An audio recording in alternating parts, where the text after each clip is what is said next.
Et ce matin, une interview un peu particulière. En ce 1er janvier, on a eu envie de prendre un peu d'avance, on a envie d'anticiper à quoi va ressembler cette année 2013, 2013, 2014, 2020 et même après. Rassurez-vous, je ne suis pas devenu fou, je n'ai pas invité de médium. Ce matin sur Europe 1, on vous invite, vous, Joël de Ronet, bonjour. Bonjour. Bonne année. Et bonne année à vous aussi. Alors vous êtes biologiste, docteur en sciences, mais vous êtes aussi ce qu'on appelle un futurologue. Vous confirmez, ça n'a rien à voir avec un voyant? Non, c'est plutôt prospectiviste. Prospectiviste. Votre métier, c'est d'essayer d'imaginer le monde de demain. Comment est-ce qu'on se soignera dans 10 ans, dans 20 ans? Comment est-ce qu'on se prêtera de l'argent? Comment est-ce qu'on apprendra à l'école? C'est tout ça, la futurologie. Et on s'est dit que le 1er janvier, c'était le moment idéal pour en parler. On va prendre un exemple qui nous intéresse tous, surtout en début d'année. L'argent, les banques. Qu'est-ce qui nous attend cette année, dans 10 ans, dans 20 ans? D'abord, ce qui se passe, c'est que de plus en plus, on va faire circuler de l'argent par les téléphones portables, par les mobiles. Déjà, dans des pays comme l'Afrique, il y a ce qu'on appelle le mobile banking. On achète des choses sans échanger de la monnaie. Ils sont plus avancés que nous. Oui, beaucoup plus. Deuxièmement, je pense qu'on va aussi vers une sorte de désintermédiation des banques, si j'ose employer ce terme compliqué. C'est ce qu'on appelle la banque en peer-to-peer, en pair à pair, comme on échangeait de la musique. Les gens, de plus en plus, vont entre eux, entre particuliers, se prêter de l'argent et le recevoir grâce aux réseaux sociaux notamment. Donc ça ne va pas remplacer les banques, mais c'est un signe très important. Et puis enfin, les puces NFC, c'est-à-dire Near Field Communication, communication à flux proximal. Ouais. C'est-à-dire que, c'est-à-dire que les smartphones peuvent communiquer entre eux simplement par les ondes qu'ils émettent. Et on peut échanger en passant, comme on passe une carte Navigo, si vous voulez, hein, quand on prend le métro, on passe une carte à distance. Et il se passe quelque chose. Une carte magnétique. Une sorte de carte magnétique, voilà. Et bien là, les téléphones vont être dotés d'une puce spéciale qui s'appelle NFC, je ne vais pas rentrer dans les détails techniques, qui permet d'échanger des adresses, des numéros de téléphone, d'acheter, de revendre des objets. Voilà. Et tout ça, c'est pour cette année, l'année prochaine, dans 10 ans? NFC, c'est 2013. 2014. Tous les nouveaux téléphones seront dotés d'une puce NFC. Autre thème que je trouve passionnant dans vos travaux, la santé. En 1995, j'ai bien dit en 1995, vous aviez écrit un long texte sur le monde tel qu'il sera en 2027. Et vous disiez, en 2027, on ne parlera plus de médecins. On dira quoi? Des conseillers de santé, il y aura des médecins, bien entendu, et heureusement. Mais de plus en plus, les gens vont avoir des tableaux de bord santé personnalisés. Qu'est-ce que ça veut dire? Ouh là là. Un tableau de bord santé personnalisé, ça veut dire quoi? Une voiture, vous avez un tableau de bord. Ouais. Il vous dit combien d'essence, si le moteur chauffe, combien de kilomètres. Un avion, c'est pareil. Mais nous, qu'est-ce qu'on a comme tableau de bord santé? Une balance et un miroir. On se pèse, on se dit j'ai pris du poids, ou bien on se regarde dans la glace, on dit j'ai mauvaise mine.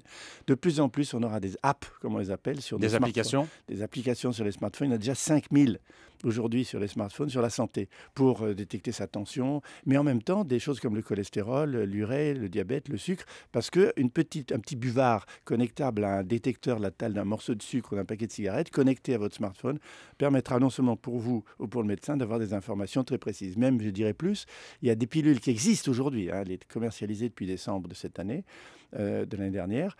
Ce sont des pilules qu'on avale qui contiennent un microprocesseur.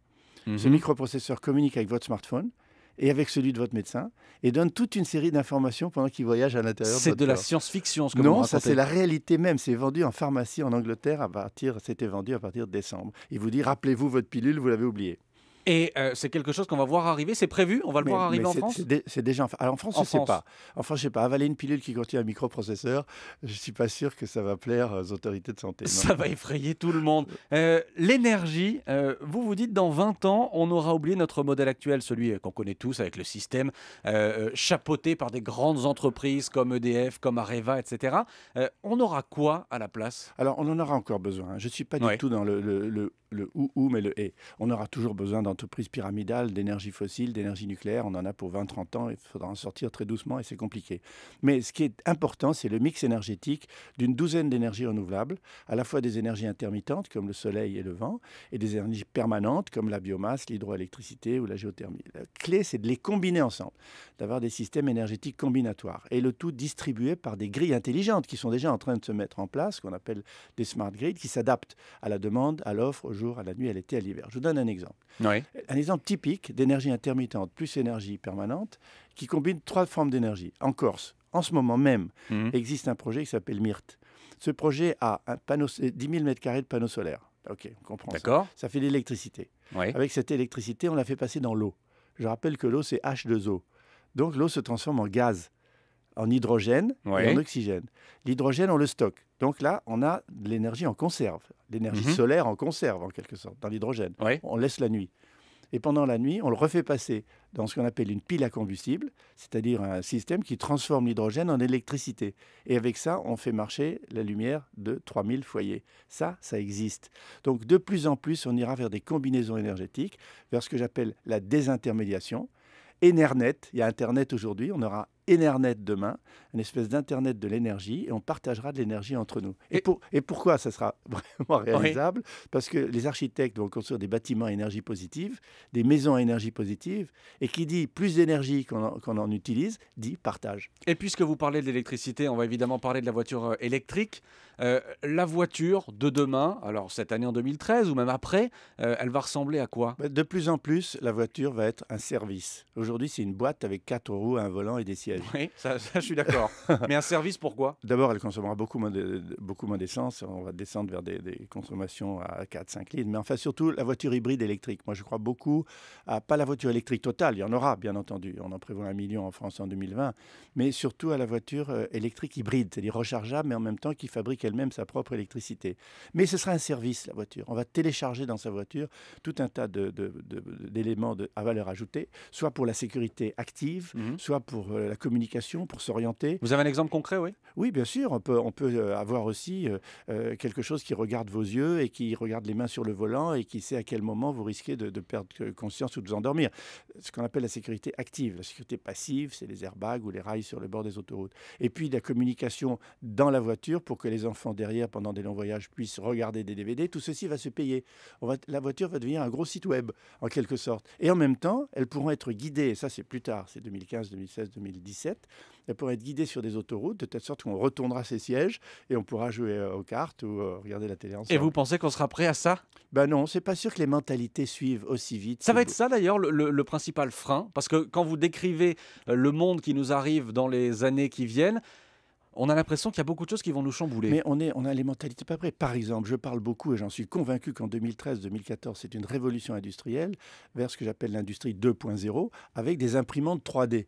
Vous vous rendez compte, comprendre que les imprimantes, au lieu d'imprimer des photos, vont imprimer des objets. Alors ça, je trouve ça magique. Voilà, et que le prix dégringole complètement et des quantités de gens dans le monde utilisent des Fab Labs, des laboratoires pour fabriquer des objets. Donc on va vers un nouvel artisanat Mais numérique. attendez, Joël de René, quel objet on peut fabriquer Mais avec tout, une imprimante? Absolument tout. Vous pouvez fabriquer des chaussures. Nike y pense, bien entendu. Vous pouvez fabriquer un collier, des boucles d'oreilles. Vous pouvez fabriquer une couverture de votre iPhone, une bouteille, une tasse avec votre visage dessus, un buste. Enfin bon, c'est tout ce qu'on peut faire aujourd'hui déjà avec un prix qui descend sur les imprimantes 3D. Donc, révolution industrielle, ça c'est sûr.